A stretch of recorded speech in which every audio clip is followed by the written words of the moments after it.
5 దొంతర్ల పంట.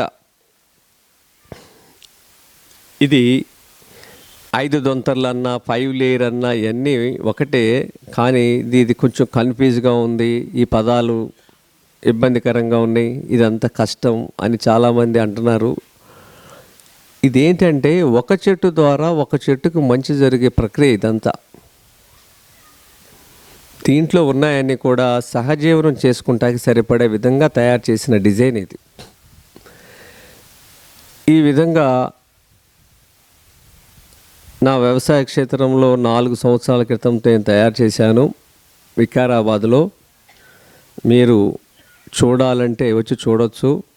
అలాగే కృష్ణా జిల్లాలో కూడా 1 సంవత్సరం క్రితం నేను తయారు చేశాను. అలాగే నా మిత్రులు చాలామంది తయారు చేశారు. హైదరాబాద్లో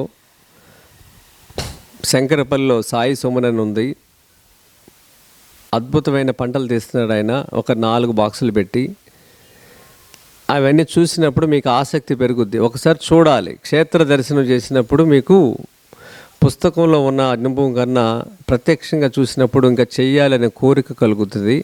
వీళ్ళ నెంబర్లన్నీ నేను ఇస్తాను. ఇది మీరు తినటానికి మాత్రం ఒక బాక్స్ మాత్రం పెట్టుకోండి. దీన్ని డబ్బు రూపంలో చూడమాకండి, ఆర్థిక పరంగా చూడమాకండి, ఆరోగ్యపరంగా చూడండి. దీంట్లో లెక్కలు కట్టి చూస్తే డబ్బులు ఎంత వస్తాయని చెప్తాను. కానీ మీరు ఏది కొనుక్కోకుండా ఒకప్పుడు భారతదేశం ఎలా బతికిందో, ఈ గ్రామం ఎలా బతికిందో, ఉప్పు కోసమే బయటికి వెళ్ళింది ఈ గ్రామం. అలాగే మళ్ళీ ఆ ఉప్పు కోసమే మనం బయటికి వెళ్ళాలి. దాంట్లో వరి తప్ప అన్ని పంటలు పండించుకోవచ్చు. నేను నా వ్యవసాయ క్షేత్రంలో సంవత్సరం క్రితం డిసెంబర్, అంటే ఇప్పటికి 14 నెలలు అవుతుంది, దాంట్లో ఉన్న వస్తువులే మీకు తీసుకొచ్చాను. నిన్న ఇదే టైంకి నేను అక్కడ బయలుదేరాను. కొన్ని అయినా పొలం తీసుకురాలేం కాబట్టి పొలంలో ఉన్నాయి తీసుకొచ్చా. కొన్ని పొలం చూడాలంటే మీరు రావాలి, అవి చూస్తే మీకు నమ్మకం వస్తుందని నేను తీసుకొచ్చాను. ఇది 400 గజాల స్థలం. 400 గజాల స్థలం అంటే మీకు పట్టణాలలో, నగరాలలో 1000 గజాల స్థలం ఉంటే ఇది చేసుకోవచ్చు. గ్రామాల్లో ఖచ్చితంగా 400 గజాల స్థలం ఉంటుంది. 400 అంటే కరెక్ట్గా మనం కూర్చున్న ఈ ప్రాంగణం, షామియానా వేసిన ప్రాంగణం 400 గజాలు సుమారుగా అటు ఇటుగా ఉంటుంది. ఇంత ప్లేసులో, మనం కూర్చున్నంత ప్లేసులో 81 చెట్లు వస్తాయి. ఈ చెట్లకి ఎక్కడ పోటీ ఉండదు. ఈ 81 చెట్లలో ఎటు చూసినా చెట్టుకి పొడవు అడ్డం 7.5 అడుగుల దూరం ఉంటుంది.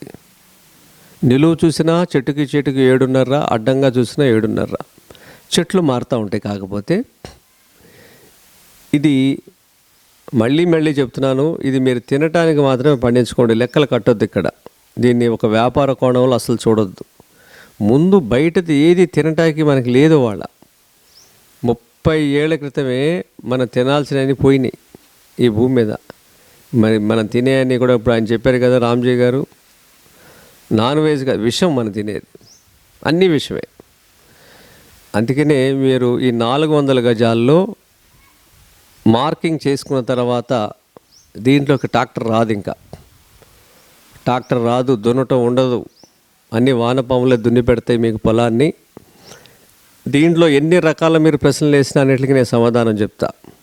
ముందు నేను చెప్పేస్తాను, మీకు డౌట్లు ఏమనుంటే భోజనం తర్వాత వీటికి నేను మళ్ళీ సమాధానాలు చెప్తా, మీరు రాసుకోండి డౌట్స్ ఏమైనా ఉంటే. ఈ 400 గజాల్లో 4 మూలల వచ్చే మొక్కలు మీకు ఇష్టమైన పళ్ళ మొక్కలు పెట్టుకోండి. ఏది ఇష్టం ఉంటే అది పెట్టుకోండి. మామిడి ఒకటి, సపోటా, పనస, నేరేడు, ఇవి నిజానికి చాలా పెద్ద పెద్ద చెట్లు, ఇవి మహావృక్షాలు అంటారు. ఇవి 4 మూలలో 4 పెట్టుకోండి. 4 మూలలో 4 పెట్టుకుంటే ఏ కాలానికి తగ్గ పండు ఆ కాలంలో వస్తుంది, ఏది కొనుక్కోకుండా. ఇది దీని యొక్క ఉద్దేశం. ఈ 4 మూలలు పెట్టినప్పుడు చెట్టుకి మధ్యలో ఒక దూరం ఉంటుంది కదా, 30 అడుగులది. 60 అడుగులు 60 అడుగులకి అది పెట్టుకోవాలి చతురస్రంలో. ఆ మధ్యలో 30 అడుగులు పెట్టుకోవాల్సింది చిన్న చెట్లు. అవి ఏంటి అంటే జామ, నిమ్మ, కరివేపాకు, అంజీర, ఉసిరి.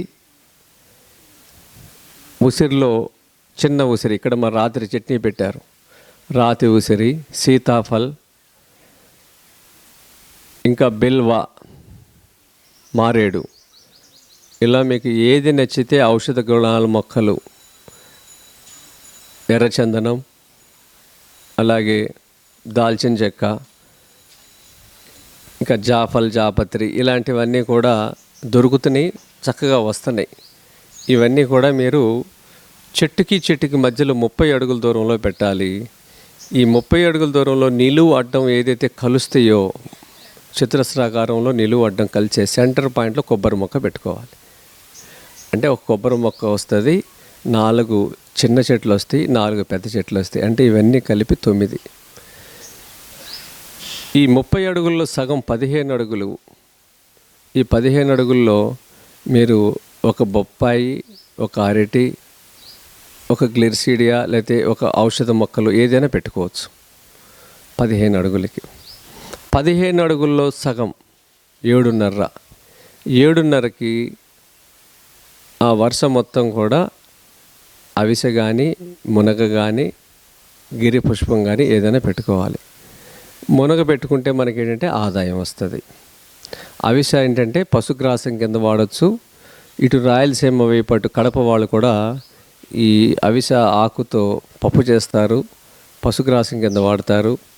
ఆ పువ్వులను కూడా ఔషధం కింద వాడతారు. ఇవన్నీ నైట్రోజన్ ఫిక్సేషన్ అనమాట. దీంట్లో 81 చెట్లలో 36 చెట్లు నత్రజని ఇచ్చేటవి ఉంటవి. దీనివల్ల మీరు యూరియా వేయక్కర్లేదు.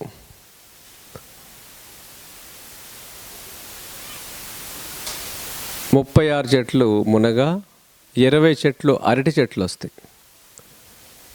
అరటిలో మీకు దొరికినవి ఒక 4 రకాలు 5 రకాలు పెట్టుకోండి. సీజనల్గా మీరు అన్ని రకాల పళ్ళు తినచ్చు. చక్కెరకేళి, కర్పూర,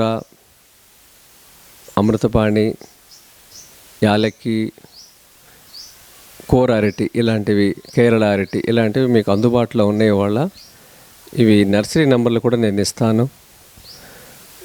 మీరు బల్క్లో తెచ్చుకునేటట్టయితే అందరూ కలిసి తెచ్చుకోండి. ట్రాన్స్పోర్ట్ ఖర్చులు ఎక్కువ అవుతాయి కాబట్టి అందరూ ఒకేసారి మార్కింగ్ చేసి తెచ్చుకోండి. ఇలా వైవిధ్యమైన పంటలన్నీ మీరు సంబంధించినవన్నీ కూడా మీ 400 గజాల స్థలంలో మీరు పెట్టుకోవచ్చు. అలా 20 చెట్లు అరటి, 16 చెట్లు బొప్పాయి లేదా ఔషధ గుణాల చెట్లు వస్తాయి. 36 మునగ, 20 అరటి, ఇవన్నీ 72. మొదటగా చెప్పుకున్న 9 చెట్లు కలిపితే 72, 9, 81. ఇది నిలువు అడ్డం 7.5 అడుగులు ఎటు చూసిన. దీనికి మీరు కాలువలు నిర్మాణం చేసుకోవటం ఏంటంటే 7.5ని మధ్యలో చెట్టుకి మధ్యలో 2 అడుగులు వెడల్పు, లోతు 1 అడుగు కాలువల నిర్మాణం చేసుకోండి. ఆ మూల నుంచి ఈ మూలకి 2 అడుగుల వెడల్పు, లోతు వచ్చేసి 1 అడుగు. ఈ కాలువ నిర్మాణం ఎలా చేయాలంటే యూ షేప్లో చేయాలి. స్ట్రైట్గా తీయకూడదు. కాలువ గట్లు తెగిపోతాయి. ఇలా క్రాస్గా, ఇట్లా తీసి దాంట్లో మీరు కాలువలో నీళ్ళు వదలాలి. ఈ తీసిన మట్టిని 2 వైపులా బెడ్స్ లాగే వేసుకోవాలి. ఇప్పుడు మీకు చూపిస్తాను భోజనం తర్వాత. ఆ బెడ్స్ మీద మీరు ఆకుకూరలు, కూరగాయలు వేసుకోవాలి. మరి మనం మొదటగా పెట్టిన ఏదైతే పెద్ద చెట్లు ఉన్నాయో వాటి నుంచి మనకి ఆదాయం కానీ పండులు కానీ ఏమైనా ఫలాలు వచ్చేది 4.5 నుంచి 5.5, 6 సంవత్సరాల మధ్యలో వస్తాయి. అప్పటి వరకు మనకు ఆదాయం దాంట్లో ఏమీ రాదు. ఆదాయం అనుకోండి లేదా ఫలాలు అనుకోండి. తర్వాత మధ్యలో ఉన్న చెట్లు 3 సంవత్సరాల నుంచి మనకి వస్తాయి. జామ, నిమ్మ ఇవన్నీ కూడా 3 సంవత్సరాలకు వస్తాయి. మరి 3 సంవత్సరాల వరకు వెయిట్ చేయకుండా ఈ మధ్యలో వచ్చే చెట్లు ఏదైతే 15 అడుగులకి 7.5 అడుగులకి వస్తాయో అవి సంవత్సరానికి వచ్చే పంటల్లో అరటి, అలాగే బొప్పాయి, మునగ ఇవన్నీ సంవత్సరం కల్లా మీకు ఆదాయం వస్తాయి. మరి సంవత్సరం వరకు వెయిట్ చేయకుండా ఈ బెడ్స్ మీద మనం ఒక 20 రోజుల నుంచి ఆదాయం తీసుకోవచ్చు, ఇంటికి తినగా కూడా. ఇలా మనకి ఈ బెడ్స్ మీద మనకి దాంట్లో ప్రతి బెడ్ మీద మనం ఆకుకూరలు, కూరగాయలు వేసుకోవచ్చు. ఈ చెట్లు పెద్ద అయ్యేంత వరకు మనకి వీటి నుంచి ఆదాయం వస్తుంది. దాని మీద మీరు ఒక దాంట్లో ఆకుకూర, ఒక దాంట్లో కూరగాయలు, మళ్ళీ ఇంకో దాంట్లో ఇంకో రకం ఆకుకూర, అంటే ఒక దాంట్లో తోటకూర, ఒక దాంట్లో గోంగూర, ఒక దాంట్లో పాలకూర, చుక్కకూర, ఇలా భూమిలో వచ్చేవి కూడా మధ్యలో మీరు పెట్టేసుకోవచ్చు. క్యారెట్, ముల్లంగి, ఇంకా అంచునంట, కాలం అంచునంట పసుపు, కంద మధ్యలో పెట్టుకోవాలి, బెడ్ మధ్యలో. ఇలా మనం చేసుకుంటూ ఉంటే మీకు 20 రోజుల నుంచి, బెడ్స్ వేసిన 24 రోజుల నుంచి మీకు ఆకుకూరలు, కూరగాయలు స్టార్ట్ అవుతాయి. 2 నెలలు 3 నెలలు కూరగాయలు వస్తాయి. ఈ విధంగా మనం అవి వచ్చేంత వరకు వీటి నుంచి ఆదాయం వస్తుంది. తర్వాత ఇంత థిక్ షేడ్ అయిపోద్ది. నేను బాదం కూడా పెట్టా 5 లేయర్లో.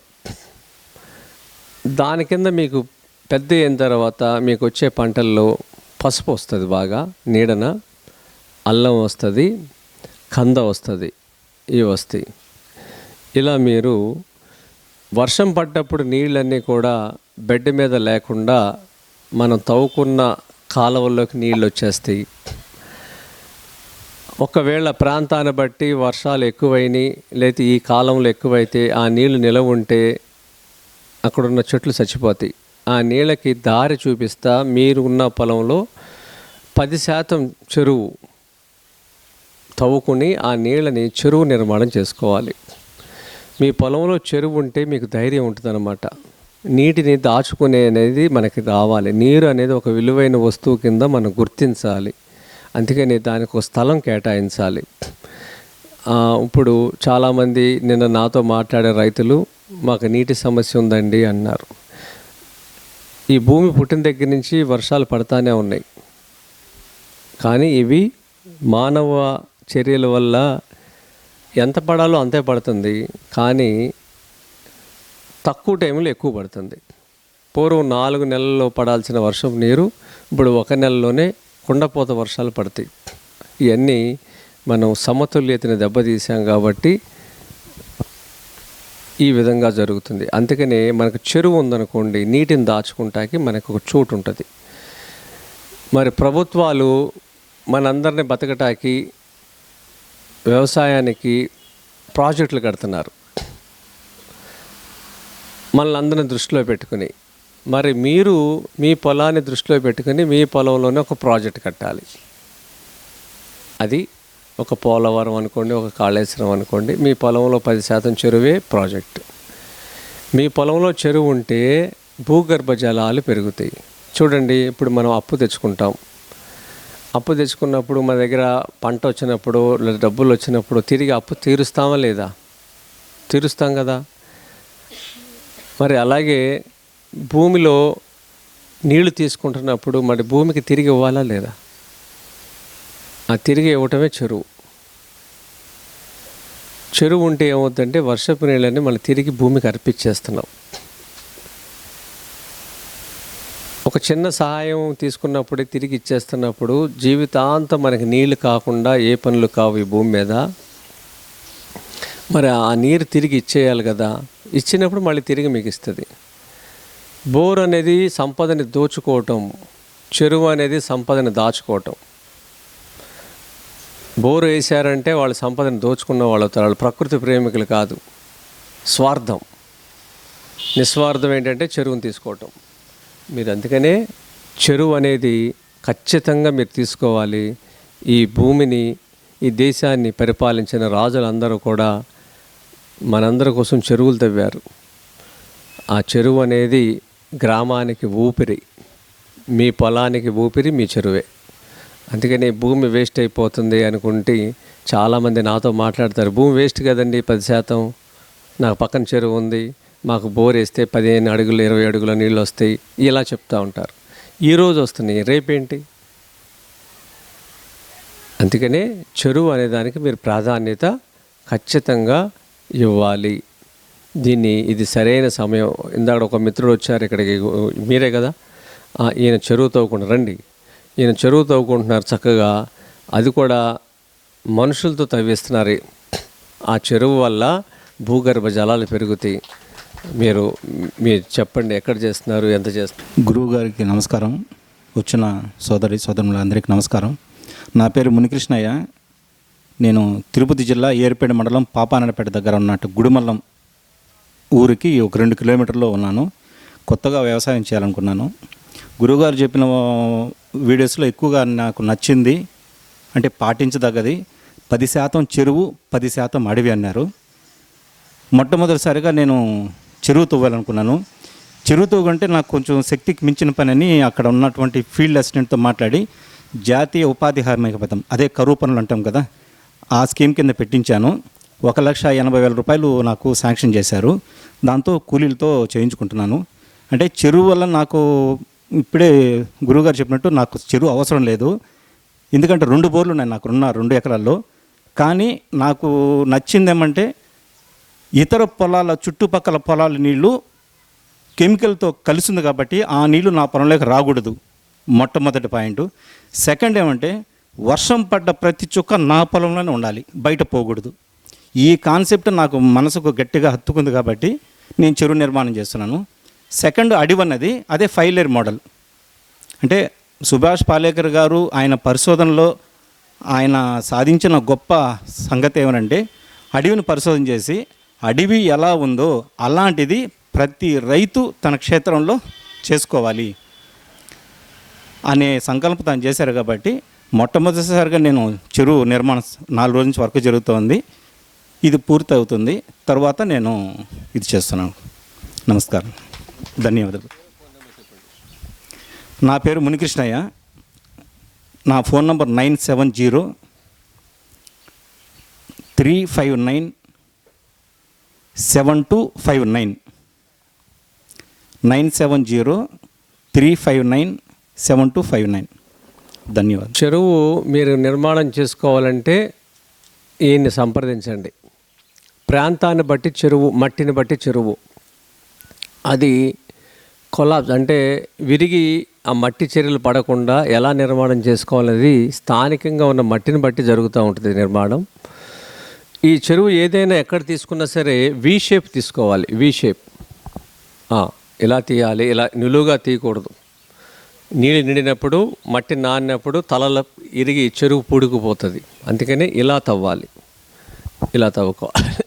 ఇది సరైన సమయం. మార్చ్, ఏప్రిల్, మే ఈ 3 నెలలు మీరు మట్టి పనులు చేసుకుంటాకి వర్షం పడకుండా ఉన్నప్పుడు చక్కగా అవుతుంది. చెరువుకి వాస్తు లేదు, మీరు పొలంలో అయితే అస్సలు లేదు. మీకు ఎక్కడ అనుకూలంగా ఉంటే అక్కడ తీసుకోండి. సాధారణంగా తూర్పు వైపున తీస్తారు, మీకు ఎక్కడ అనుకూలంగా ఉండొచ్చండి. నా పొలం ఆ 7 ఎకరాల్లో 3 చెరువులు ఉన్నాయి. వికారాబాద్లో నాకు వాగే ఉంది, నా పొలం చీల్చుకుంటే వాగు వెళ్తుంది, ఇంకొక వాగము పొలం పక్క నుంచి వెళ్తుంది, 2 కలుస్తాయి సంగమం. ఇది కాకుండా ప్రాజెక్ట్ నుంచి నీళ్ళు వస్తాయి. ఇది కాకుండా 20 అడుగుల్లో నాకు బోర్ ఉంది, నేను వేసింది కాదు, పాత వాళ్ళు వేశారు. అయినా 2 చెరువులు తవ్వుకున్నా. ఇది మీకు చెప్పడానికి కాకుండా మనం ఆదర్శంగా నిలబడాలి. అవసరం లేకుండా తవ్వుకున్నాం అనేది. అలాగే కృష్ణా జిల్లాలో 7 ఎకరాల్లో 3 చెరువులు ఉన్నాయి. ఒక చెరువులో అయితే అక్కడ గోపాలకులు కానీ వచ్చేవాళ్ళు కానీ అక్కడ ఇంకా పనిచేసేవాళ్ళు కానీ మొత్తానికి ఒక 15-20 మంది ఉంటారు ఎప్పుడు. వీళ్ళు బట్టలు ఉతుకుతానికి మేము కుంకుడికాయలే వాడతాము. సబ్బులు, షాంపులు అక్కడ నిషేధం. అలాగే గిన్నెలు తోముతాకి అక్కడ ఆవు పిడకల భస్మం, ఊకపొడి వాటితో తోముతారు. ఆ నీళ్ళని ఒక చెరువులో నింపుతాం. వేసవి కాలంలో ఆ నీళ్ళని కూరగాయలకు వాడతాం.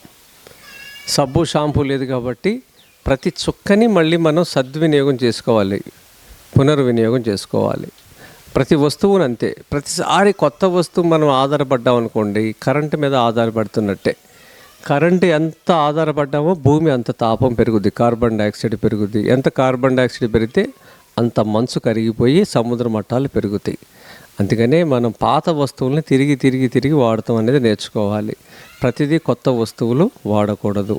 అలాగే మీరు ప్రయాణాలు చేస్తున్నప్పుడు ఇంటి దగ్గర నుంచే నీళ్ళు పట్టుకెళ్ళాలి. వాటర్ బాటిల్ ఒకటి తీసుకుని దాంట్లో నింపుకొని వెళ్ళాలి. ఈరోజు ఉదయం ఇక్కడ అగ్నిహోత్రం చేశాను. ఆ అగ్నిహోత్రం బూడిద కూడా ఇక్కడే ఉంది. ఇది 16 సంవత్సరాల నుంచి నేను వాడుతున్నాను. ఇది మనం ఏది వాటర్ బాటిల్ కొనకూడదు. ఈ విదేశీ కంపెనీల వాటర్ బాటిల్ అసలు కొనకూడదు, ఏది కొనకూడదు, ఎక్కడే కొనకూడదు. ఇది అగ్నిహోత్రం వేసిన ఉదయం వేసిన ఈ భస్మం కనబడుతుందా మీకు? ఇది ఒక చిటికెడు మీరు తాగే నీళ్ళల్లో వేసుకుంటే నీరు శుద్ధి అవుద్ది. దీంట్లో మంత్రం చెప్పిస్తాం. ఆవు నెయ్యి ఉంటుంది.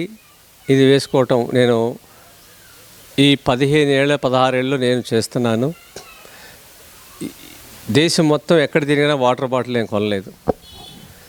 ఇది వేసుకుంటే 32 ఎలిమెంట్స్ ఉంటాయి. దీంట్లో నీరు శుద్ధి అవుద్ది. అగ్నిహోత్రం వేస్తే వాయువు శుద్ధి అవుద్ది. ఇది ఇంటికి ఎవరైనా వస్తే కూడా అగ్నిహోత్రం హౌస్ ఇల్లు అని తెలిసిపోద్ది. మీరు ఇంట్లో కూర్చుంటే వాళ్ళకి చెడు వాయువులు రావు. గుడిలో ఉన్నంత ఆ భావన వస్తుంది వాళ్ళకి. ఇది మీరు అందరూ చేసుకోవాలి. ఇలా ఆవు పిడకలని, పాలు ఇవ్వని ఆవు పిడకలతో అగ్నిహోత్రం చేస్తే ఇంకా మంచిది. అందుకే పాలు అనేది ప్రామాణికం కాదు. పాల కన్నా గోమయం, గోమూత్రం ఇంకా విలువైంది. ఇట్లా మీరు ఇవి తయారు చేసుకుని నీళ్ళల్లో వేసుకోవాలి. బిందుల్లో కూడా వేసుకుంటే మనం చాలామంది డబ్బా నీళ్ళు తాగుతున్నారు, 20 లీటర్ల డబ్బా నీళ్ళు. అవి తాగమాకండి. దాంట్లో ఏమి మినరల్స్ ఉండవు. ఆ నీళ్లు తాగితే శరీరంలో ఏంటంటే మనకి కాల్షియం తగ్గిందనుకోండి, అప్పు తీసేసుకుంటుంది, బోన్స్ నుంచి తీసేసుకుంటుంది బాడీ అడ్జస్ట్ చేసుకోవాలన్నప్పుడు. ఇలా మనం ఈ నీళ్లు తాగినప్పుడల్లా కూడా మనకి ఈ వీక్ అయిపోతాయి బోన్స్. దాంట్లో మినరల్స్ ఏం లేవు కదా. అప్పుడు మనకి బోన్ పల్సన్ అయిపోయి ఇరిగిపోతూ ఉంటాయి. ఈ నీళ్ళు తాగకూడదు. వాటర్ బాటిల్ నీళ్ళు తాగకూడదు, ప్యాకెట్ నీళ్ళు తాగకూడదు, ఈ డబ్బా నీళ్ళు తాగకూడదు. మీరు ఇల్లు కట్టుకునేటట్టయితే భవిష్యత్తులో ఇంటి మీద పడ్డ నీళ్ళు మీరు ఇంటి కింద దాచుకోండి, వంటింట్లో కింద. సూర్యరశ్మి గాలి తగలకుండా ఉంటే నీరు చెడిపోదు. మరి వర్షంలో నీళ్ళు మనం దాచుకుంటే దాంట్లో మినరల్స్ ఉండవు. భూమిని తాకినాకే మినరల్స్ వస్తాయి. కాబట్టి దీనికి ఏం చేస్తారంటే, కొత్తగా ఇల్లు నిర్మాణం చేసుకునే వాళ్ళు పైనుంచి టెర్రస్ మీద నీళ్లు పడుతున్న చోట అక్కడ చిన్న ఒక సింగిల్ పిల్లర్ కట్టి, ఇప్పుడు ట్రాన్స్ఫార్మర్ కడుతున్నారు కదా సింగిల్ పిల్లర్, అలా కట్టి అక్కడ తొట్టి పెట్టండి. ఆ తొట్టిలో మీరు ఏ ప్రాంతానికి వెళ్తే ఆ ప్రాంతం నుంచి నదిలోంచి రాళ్ళు తీసుకురండి. మీ బంధువులు ఉంటే, ఫ్రెండ్స్ ఉంటే వాళ్ళని పంపించమనండి. ఏ నదిలో రాళ్ళు ఆ నదిలో రాళ్ళు, ఈ సైజు రాళ్ళు, ఈ సైజు రకరకాలుగా ఆ తొట్లో వేసేసి ఆ టెర్రాస్ మంచి పడ్డ నీళ్ళని దాంట్లోకి వదలండి. ఆ పైన గండ్రస్కేయండి, వాగు వేసుక కొంచెం. ఇవన్నీ 70% లేదా 75% ఫిల్లింగ్ చేసేయాలి. ఫస్ట్ పెద్ద రాళ్ళు వేయాలి, తర్వాత దానికన్నా చిన్న ఇలా లేరు వేసుకుని అది నింపేయండి. ఆ వర్షపు నీళ్ళు దాంట్లో పడితే ఆ నీళ్ళని మీరు నేరుగా తీసుకొచ్చేసి వంటింట్లో కింద ఒక సుమారుగా మీకు ఒక 2 సంవత్సరాలకు సరిపడే ఒక 15,000 లీటర్లు మీరు దాచుకుంటే 2 ఏళ్ళు వస్తాయి. ఆ నీళ్ళని మీరు రోజు తాగుతాక వాడండి. ఇలా కొంతమంది చేస్తున్నారు. ఇప్పుడు ఇల్లు కట్టుకునేటప్పుడే నిర్మాణం జరగాలి. ఇక మీకు దాంట్లోంచి చిన్న పైప్ ఒకటి పెట్టుకుంటే ఇంజను చిన్నది అందుబాటులో వచ్చింది, మాన్యువల్గా తీస్తే కూడా వస్తాయి. వంటిల్లు కడిగినప్పుడు కూడా నీళ్ళు వెళ్ళకుండా దాన్ని ఒక 6 అంగుళాలు ఎత్తు కట్టి దాని మీద స్టీల్ ప్లేట్ వేసుకుంటే మీకు ఆ నీరు చెడిపోదు. ఆ నీరు మీరు తాగారనుకోండి, ఈ నొప్పులు ఏమి రావు, ఇవన్నీ ఫ్రీగా ఇస్తున్నాడు భగవంతుడు. దీనికి ఎక్కడ బిల్లు లేదు. మీరు మీరు కొనే వాటర్ బాటిల్ 20 రూపాయలు పెట్టి కొనాలి. ఫ్రీగా ఇచ్చే నీళ్ళు మనం బయట వదిలేసి పిచ్చి నీళ్ళు తెచ్చుకుంటున్నాం. ఇలా మీరు చేసుకుంటే ఆ నీళ్లు తాగితే అమృతం. చిన్నప్పుడు మనం స్టీల్ ప్లేట్లో నీళ్ళు పెట్టిన వర్షంలో తాగాం, గుర్తుందా? తాగాం కదా. ఇంటి దగ్గర ఆడుకునేటప్పుడు గిన్నెలో పెట్టుకుని తాగేవాళ్ళం. ఎంత బాగుంటాయి ఆ నీళ్ళు, అంత చక్కగా ఉంటాయి ఈ నీళ్ళు. దాంట్లో ఇంకా అగ్నిహోత్రం వేసుకోండి, ఇలా ఆ నీళ్ళు తాగాలి. ఏది కొనేది లేదు భారతదేశంలో, ఇవన్నీ మనకు అంటగట్టారు. అలా ఆ నీళ్ళని దాచుకోండి. అన్ని నదుల నీళ్ళు మీరు తాగినట్టే. అన్ని నదులు రాళ్ళు తెచ్చారు కదా, అన్ని నదుల మినరల్స్ మీకు అందుతాయి. ఇట్లా మీరు బతకొచ్చు. ఇప్పుడు వాటర్ బాటిల్ కొంటున్నాం చూసారా, ఇది ఊర్లో పాల ధర, నగరాల్లో సినిమా హాల్లో షాపింగ్ మాల్లో నీటి ధర ఒకటే. ఊర్లో పాలు ఎంత ఉంటుంది? 40-50 రూపాయలకి ఇస్తారు కదా, 40 రూపాయలు 50 రూపాయలు. షాపింగ్ మాల్లో వాటర్ బాటిల్ ధర కూడా అంతే ఉంది. అసలు నీరు కొనుక్కుని బతికే దేశం కాదు ఇది. భారతదేశం ఇన్ని నదులు పెట్టుకుని నీరు కొనుక్కోవటం ఏంటి? అసలు ఎడారి దేశం కాదు మనం, దరిద్ర దేశం కాదు, అంతకన్నా కాదు, దౌర్భాగ్య దేశం. అన్నీ ఉండి కొనుక్కు తింటాం అనేది దౌర్భాగ్యం. అందుకని మీరు ఎక్కడ వాటర్ బాటిల్ కొనకూడదు. చాలామంది పెద్దవాళ్ళు అనుకరిస్తున్నారు నగరాల్లో ఉన్నవాళ్ళని. పెళ్ళిళ్ళలో 1/2 లీటర్ వాటర్ బాటిల్ పెడుతున్నారు, ఊర్లో ఉన్నవాళ్ళు పెడుతున్నారు. ఎంత దరిద్రం ఇది! అది అసలు అదేమి సంస్కృతి? మన నదులు ఉన్నాయి, మన ఎడారిలో లేవు. అది హుందా అనుకుంటున్నారు. హుందా కాదు. మీరు ప్రకృతిని అవమానించినట్టు, గౌరవం లేనట్టు, కృతజ్ఞతాభావం లేనట్టు. నేను పెళ్ళిళ్ళు చేస్తే ఒక డ్రమ్ములో వట్టి వేర్లు, సుగంధపాల వేళ్ళు వాటిని మరిగించి వడపోసి అవి దాంట్లో పోసేసి కొంచెం అగ్నిహోత్రం వేస్తాం. ఆ నీళ్లు తాగుతుంటే చాలామంది భోజనం ఎంత బాగుందో నీళ్ళు ఇంకా బాగున్నాయి అంటారు. ఆ రుచి ఇది ఇంట్లో మనం చేసుకోవచ్చు. ఇలా మనం చిల్లగింజలు వేసుకోవచ్చు దాంట్లో. మీకు ఏమైనా అనుమానం ఉంటే, చిల్లగింజలు తెలుసు కదా, చిల్లగింజలు తెలుసా? నీటిలో ఏమన్నా ఉంటే అట్ల కింద లాగేస్తా గింజ. తెలీదా మీకు? చిల్లగింజ అంటారు, నిర్మలి అంటారు. తెల్లగా ఉంటుంది గింజ. ఇవన్నీ ఆయుర్వేద షాపులు అమ్ముతారు. కొత్త నీరు వచ్చినప్పుడు అవి వేస్తూ ఉంటారు పెద్దవాళ్ళు. ఇవన్నీ ఆయుర్వేద షాపులో దొరుకుతాయి. ఇట్లా జీవనం సాగించాలి. అలాగే ఇంటికి వచ్చిన వాళ్ళకి, ఇంటికి ఎవరైనా వస్తే మీ బంధువులు కూల్ డ్రింక్స్ ఎంతమంది తాగిస్తున్నారు? వచ్చిన వాళ్ళకి చేతులు ఎత్తండి. బాటిల్ తీసుకురామంటున్నారు చూసారా, అలా ఆ బాటిల్ మీరు తాగొద్దు, ఇంటికి వచ్చిన వాళ్ళకి ఇవ్వద్దు. వాళ్ళకి క్యాన్సర్ ఇచ్చిన వాళ్ళు అవుతారు మీరు. వాడు మిమ్మల్ని పలకరగిస్తే వాడిని మీరు క్యాన్సర్తో పంపిస్తారు. అవి మీరు దయచేసి కూల్ డ్రింక్స్, ఏ కంపెనీది కూల్ డ్రింక్స్ తాగొద్దు. మన భారతదేశం కూల్ డ్రింక్స్ ఏంటి తెలుసా? ఆవు మజ్జిగ, చెరుకు రసం, నిమ్మరసం, ననారి. ఇక్కడ ఏమంటారు మీరు? ననారే సుగంధపాల, ననారు, కొబ్బరి నీళ్ళు, ఇసాబ్గోల్, పచ్చి పన్న, పచ్చి మామిడికాయ రసం, సబ్జా నీళ్ళు, ఇన్ని ఉన్నాయి భారతదేశంలో. మరి ఎన్ని వదిలేసి ఎవరు రాగానే ఇలా కూల్ డ్రింక్ తీసుకొస్తాం ఏంటండి? ఆ చెత్త ప్లాస్టిక్ భూమిని అంతా నింపేయటం ఏంటండి? మీరందరూ ప్రకృతి ప్రేమిలుగా మారాలి. భూమిని ఎంత పాడు చేసి పిల్లలకి ఏమి అప్పచెప్పి వెళ్తే ఏమేమి ఉపయోగం? బ్యాంక్ బ్యాలెన్స్లతో ఏమీ కాదు. నేచర్ బ్యాలెన్స్ లేకపోతే అందరం కొట్టుకుపోతాం. మనకు కావాల్సిన బ్యాంక్ బ్యాలెన్స్ కాదు, నేచర్ బ్యాలెన్స్. మీరు మీ కొడుకుని మనవాడిని మంచి ఆరోగ్యవంతంగా తయారు చేయడానికి నిర్మాణం చేయాలి. డబ్బు వాడు సంపాదించుకుంటాడు. డబ్బు సంపాదించే పని మీ కొడుకుల విషయంలో మీరు కష్టపడొద్దు. వాడికి కల్చర్ నేర్పించాలండి. వాడు మీకన్నా ఎక్కువ డబ్బు సంపాదిస్తాడు. కల్చరే లేనప్పుడు ఈ డబ్బులు దేనికి? సంస్కారాలు లేనప్పుడు ఈ డబ్బులు దేనికి? నేను ఈ మధ్య సూరత్ వెళ్ళాను. పారస్ అని ఒక పారిశ్రామికవేత్త, చాలా పెద్ద ఆయన, 500 మంది ఎంప్లాయీస్. వాళ్ళ ఇంటికి వెళ్ళాను. వెళ్ళేసరికి నాన్న లేడు. దయచేసి వినండి. మీకు ఆ పిల్లాడు వెళ్ళేసరికి మాకు ఇలా నమస్కారం చేసి కూర్చోమన్నాడు. నాన్నగారు వచ్చేసరికి సమయం పట్టుద్ది. మీకు ఏమేమి కావాలి, ఏం తీసుకుంటారు? మంచినీళ్ళు తీసుకుంటారా, పాలు తీసుకుంటారా, ఇంకేమైనా కావాలా? అని అడిగాడు. ఆ పిల్లవాడి వయసు 10 సంవత్సరాలు. ఎంత చక్కగా మాట్లాడాడంటే ఆ పిల్లవాడిని వాళ్ళ నాన్న ఇంతవరకు స్కూల్కి పంపించలా. ఇంటి దగ్గరే పురాణాలు, ఇతిహాసాలు అన్నీ చెప్పుకుంటూ వచ్చింది వాళ్ళ నాయనమ్మ.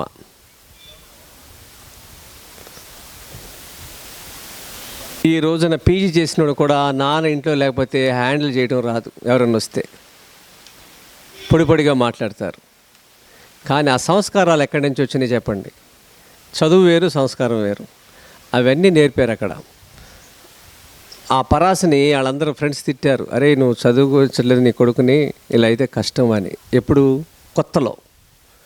ఇప్పుడు ఏం అడుగుతున్నారంటే వాళ్ళ ఫ్రెండ్స్, మా అబ్బాయిని కూడా ఇలా తయారు చేస్తావా అని అడుగుతున్నారు. 15 ఏళ్ళు వచ్చేసినాయి. ఎవరు మాట వింటారు పిల్లలు? చిన్నప్పుడే వంచాలి ఇవన్నీ. అట్లా అవి మీరు నేర్పాలి. డబ్బు సంపాదించి వాళ్ళకి మీరే సంపాదించి పెట్టి, మీరు సంపాదించుకునేది వాళ్ళకి మీరే సంపాదించి పెడితే వాడికి ఏం నేర్పుతారు చెప్పండి మీరు? సంస్కారాలు రావు తర్వాత. అందుకనే ఇవన్నీ వాళ్ళకి తెలియాలి. నా మిత్రుడు ఇంకో ఆయన ఉన్నాడు. ఆయన ఏం చేశాడంటే 7th క్లాస్ వరకు చదివించాడు అంతే. ఆయనకి మళ్ళీ పెద్ద స్కూల్ ఉంది.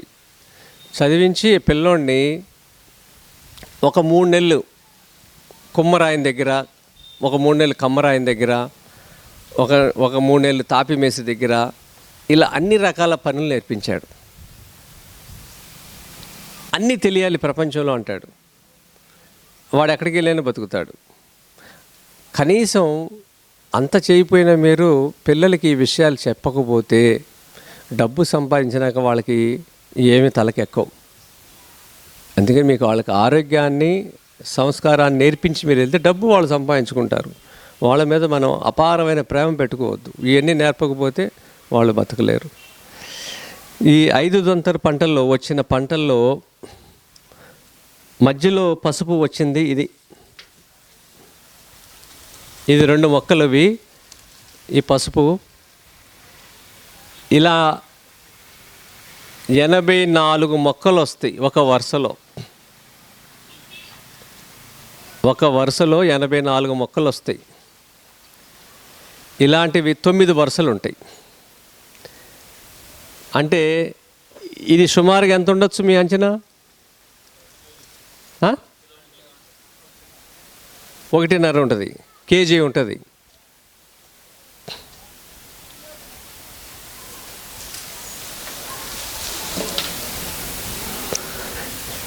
కేజీన్నర ఉన్నది ఇది కరెక్ట్గా. ఇది నిన్న కట్ చేసిందాం.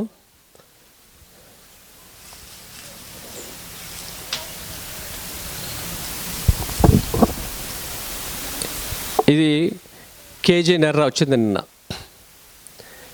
పచ్చి పసుపు బరువు ఎక్కువ ఉంటుంది. దీన్ని మనం ఒక లైన్కి 84 అంటే ఒక మొక్క ఎక్కువ ఉన్నా తక్కువ ఉన్నా కేజీ పెట్టుకోవచ్చు.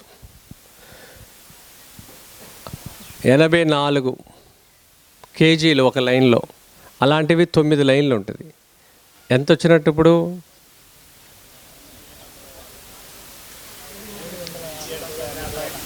700 కేజీలు వచ్చింది. ఈ పసుపుని 2 రకాలుగా మనం అమ్ముకోవాలి. ఒకటి పచ్చి కూర పసుపు చేస్తారు, తెలుసా మీకు? పచ్చి కూరతో పసుపు చేస్తారు. ఈ పచ్చి కొమ్ముల్ని తోలు తీసి ముక్కలు చేస్తారు. క్యారెట్ అనుకుని మీరు కూర వండుకోవటం అంతే. ఫిబ్రవరి నెలాఖరు అంటే ఈ టైం, ఈ మన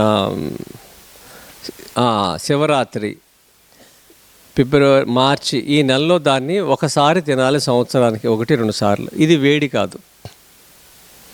పసుపు ఎక్కువ వేసుకుంటే వేడి కదా, ఇలా తింటే వేడి కాదు. ఇది ఎందుకు తినాలంటే క్యాన్సర్ రాదు, సంవత్సరానికి ఒకసారి తింటే. దీంట్లో కుర్కుమిన్ ఎక్కువ ఉంటుంది. ఇది రాజస్థాన్, మధ్యప్రదేశ్, వెస్ట్ బెంగాల్ వాళ్ళు ఎక్కువ తింటారు. ఇది నేను తిన్నాను. మా పిల్లలు ఉన్నారు, వాళ్ళు చేసి పెట్టారు, చాలాసార్లు తిన్నాను. ఇది వేడి కాదు. ఇలా మీరు అమ్మాలి. పచ్చి కూర పసుపు, కూర అమ్ముతాం కాదు, పచ్చి పసుపు కొమ్ములు అమ్మాలి. కూర వాళ్ళు చేసుకుంటారు. ఇలా ఈరోజు మొదలు పెడితే ఎప్పటికప్పుడు అలవాటు అవుద్ది మార్కెట్, వాళ్ళ ఆరోగ్యాలు బాగుపడతాయి. అలాగే దీంతో పచ్చడి కూడా చేస్తారు. విన్నారమ్మా ఇది? మీరు విన్నారా? ఈ పచ్చి దాంతో కట్ చేసి ఉల్లిపాయలు నిమ్మకాయల్లో నానబెడతారు. నానబెట్టి దాంట్లో పసుపు కారం వేసేసి వండుతారు. ఇది నిలవ ఉండదు పచ్చడి, ఒక 15 రోజుల వరకు వాడుకోవచ్చు. ఇలా తిన్నా క్యాన్సర్ రాదు. ఇలా మీరు కొంత మార్కెట్ చేసుకోవాలి. 700 కేజీల పసుపు, పచ్చి పసుపుని ఆరుదల వచ్చిన తర్వాత కొమ్ములుగా మారిస్తే ఎంత వస్తుందో చెప్పగలుగుతారా ఎవరైనా? పసుపు కొమ్ములు తయారు చేస్తే ఎంత వస్తుంది పర్సంటేజ్? 700 కేజీలకి ఆరుదల వచ్చినాక 250, అంటే ఎంత పర్సంటేజ్ అది? 50 to 40%. కరెక్ట్. 50 to 40% మనకి ఆరుదల పోయినాక పసుపు కొమ్ములుగా మారుతాయి. పసుపు ఎంత ధర వాళ్ళ? అంటే 140 రూపాయలు పసుపు. 140 రూపాయలు. ఏది? బజార్లో పసుపే కదా, పిచ్చి పసుపు, రసాయనాలతో పండించింది.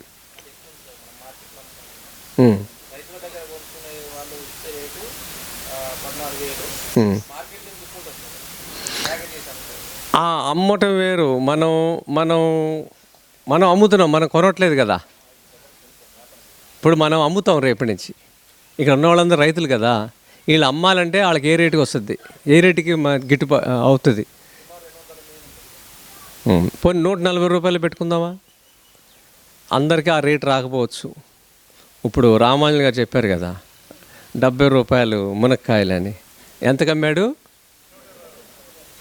170 తీసి 120 అమ్మాడు. 180 అమ్మాడా? అంటే డబ్బుల కన్నా ఎక్కువ.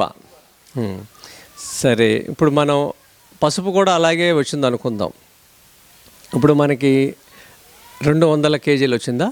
250 కేజీలు ఇంటూ 140 ఏంటి లెక్క? స్థానికంగానే లెక్కలు పెట్టుకుందాం, మన ఎక్కువ వద్దు మనకి.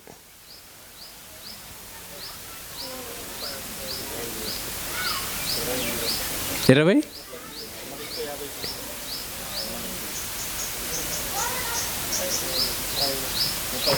35,000 స్థానికంగా అమ్ముకుంటేనే.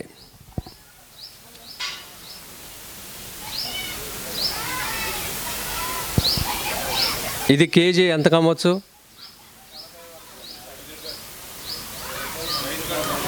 రైతుగాడే మాట్లాడుకుందాం మనం. 10 రూపాయలు పెట్టుకుందాం. చెట్టుకి సంవత్సరానికి 50 కేజీలు.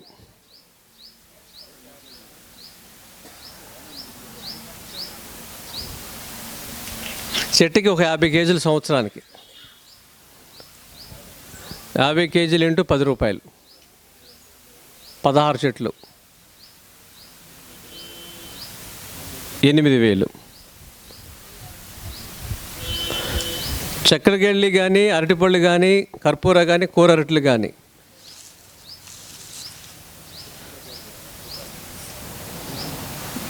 ఊర్లో అమ్మితే ఎంత వస్తుంది? ఇది కొనేది కాదు, అమ్మేది చెప్పాలి.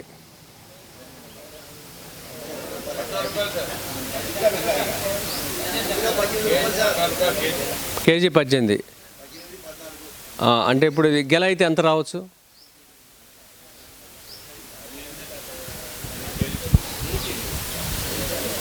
ఒక 100 రూపాయలు వస్తుందా?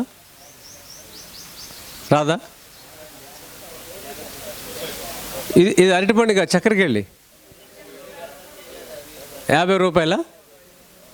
50 రూపాయలు. సరే, 50 రూపాయలు పెట్టుకోండి. కొన్ని మన దగ్గర కొంటాం, అలాగే కొంటారు కదా. ఏది చక్కెరకి వెళ్ళా? ఏదైనా అంటే 14 అంటే ఒక 50 రూపాయలు వస్తాయేమో. సరే, మంచిది. 50 రూపాయలు ఇంటూ 20.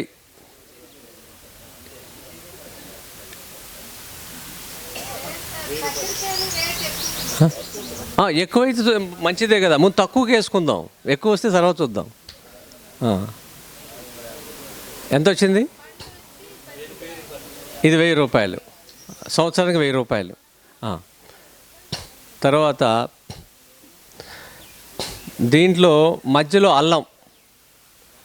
అల్లం అయితే తీసేసాను, కానీ ఇక్కడ తేలేకపోయాను. నాకు అల్లం ఫస్ట్ టైం కదా, నాకు అల్లం విత్తనం ఎక్కువ దొరకలేదు.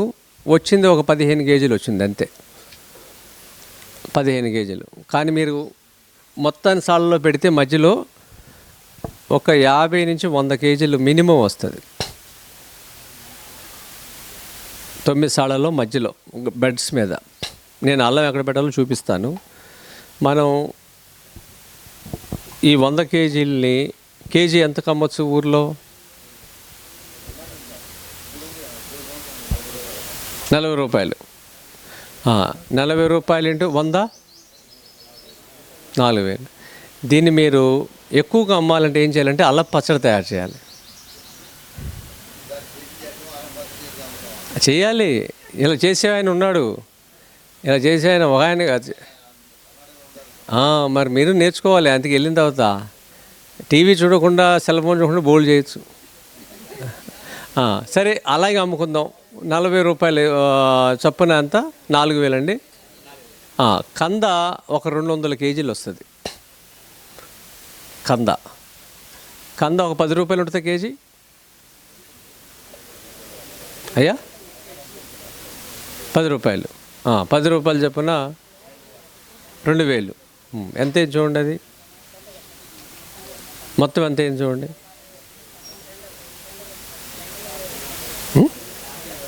50,000 అయిందా? దీంట్లో 36 మునగ చెట్లు వస్తాయి. చెట్టుకి 100 కాయలు, కాడ రూపాయి.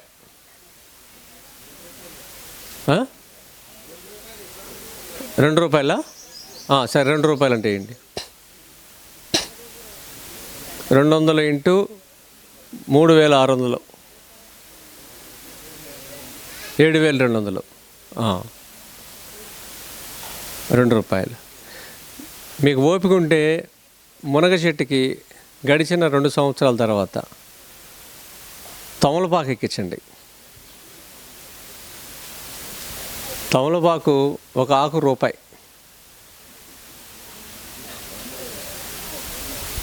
నాసిక్లో హితేష్ పటేలు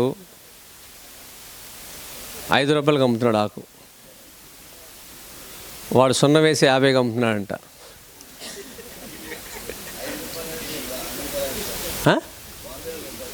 మరి నేను ఇప్పుడు అదే చెప్పాగా. ఎంత చెప్పాను నేను? ₹1 చెప్పా. ఆయన అమ్ముతున్నాడు నాసిక్లో. అమెరికాలోనా? సరే, మనం ఇక్కడ ఉన్నాక ఇక్కడ మాట్లాడుకుందాం. మరి ఇక్కడ వాస్తవంలో ఉందాం.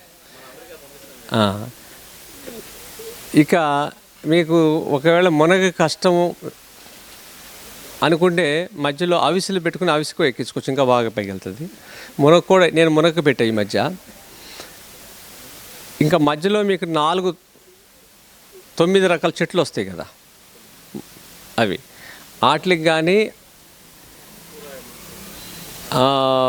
మెడిసినల్గా పెట్టుకుంటే, మీరు బొప్పాయి తగ్గించిన మెడిసినల్గా పెట్టించుకుంటే కానీ మిరియాలు పెట్టుకోవాలి.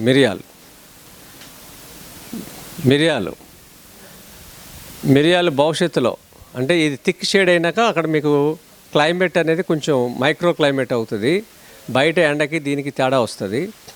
మిరియాలు మీకు వెస్ట్ గోదావరిలో గూడెం, ఏం గూడెం అంటే కాదండి, జంగారెడ్డిగూడెంలో ఒక ఆయన చేస్తున్నాడు. 3 కేజీలు చేస్తున్నాడు కొబ్బరి తోటలో. మనకు అంత రాదనుకున్నా ఒక 1/4 కేజీ అయితే ఖచ్చితంగా వస్తుంది. 1/4 కేజీ నుంచి 1/2 కేజీ, 1/4 కేజీ పెట్టుకుంటే కేజీ ఆయన 1000-1200 రూపాయలు అమ్ముతున్నాడు.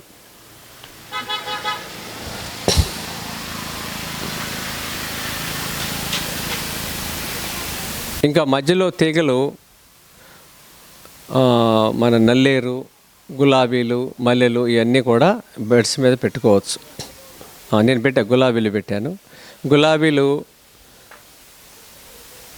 పువ్వుల్ని మనం దేవుడికి 2-3 పెట్టి కావాల్సింది తీసుకుని తెత్తమే మార్కెట్ చేయడం కష్టం, ఎందుకంటే ఎక్కువ ఉండవు కాబట్టి ఇన్నే వస్తాయి. దీనికి ఏం చేయాలంటే గాజు సీసా తీసుకుని, గాజు సీసాకి మూత కూడా గాజు మెటల్దే ఉండాలి. దాంట్లో గులాబీలు ఒక వరుస, పటికి బెల్లం ఒక వరుస, మళ్ళీ గులాబీలు, పటికి బెల్లం అలా బాగా వేసేసి తొక్కి ఎండలో పెట్టేస్తే అది గుల్కంద్ తయారవుతుంది. దీన్ని మీరు కేజీ 5,000 రూపాయలైనా సరే దొరకదు బయట. ఒరిజినల్ గుల్కంద్ ఇది ఈ వేసవి కాలంలో మీరు ఎండకాయలు తయారు చేసుకోవచ్చు. ఇవన్నీ అక్కడ శ్రద్ధగా కూర్చుంటే చంద్రశేఖర్ గారి లాగా అవుతాయి. అంటే ఒక జీవన కళ. అంటే మన అమ్ముకోవటం ఎన్ని తీసేయండి. ఇప్పుడు లెక్క చూస్తే ఎంత వచ్చింది మీకు? ఇవన్నీ ఒక 50,000 వచ్చింది కదా. ఇది ఎకరంలో ఒక బాక్స్. ఇది ఇలాంటి బాక్సులు ఎకరంలో 10 వస్తాయి. ఇలాంటి 10 బాక్సులు కలిపితే ఒక ఎకరం అవుతుంది. 400 గజాలు, 4,840 గజాలు ఎకరం. ఇది మీరు చేసుకుంటే రోజు డబ్బులు, రోజు పని, 365 రోజులు. చెరువు తవ్వుకుంటే ఆ నీళ్లు పెట్టుకుంటాం, తడి. ప్రకృతి మనకు ఫ్రీగా నీళ్ళు ఇస్తుంది. ప్రభుత్వం మీద ఆధారపడకుండా ఇలా చేసుకోవచ్చు. ఈ ఊరిలో నేను వస్తున్నప్పుడు చాలామంది పొగాకు తోటలు ఉన్నాయి. 1,00,000 రూపాయలు వస్తుందని చెప్పారు రైతులు. మరి 1,00,000 ఎక్కువ ఉందా, ఇది ఎక్కువ ఉందా చూడండి. 3 పూట్ల మీరు తినగా, మీరు బజారుకి వెళ్లకుండా చెప్పిన రేట్లే మీ ముందు పెట్టా. నేను ఏది మీకు హైప్ క్రియేట్ చేయలే. ఆయన ఎంత చెప్తే అంత వేసే. దాంట్లో ఎలాంటి పరిస్థితులైనా ఇవి మనం అమ్మగలుగుతామా లేదా? ఈ రేట్లకి అమ్మగలుగుతాం కదా. ఇప్పుడు ఎన్ని కలిపితే ఎంత అయింది? 50,000 ఇంటూ 10 బాక్సులు. కలపొద్దు అవన్నీ. గుల్కంద్ కూడా కలపలా.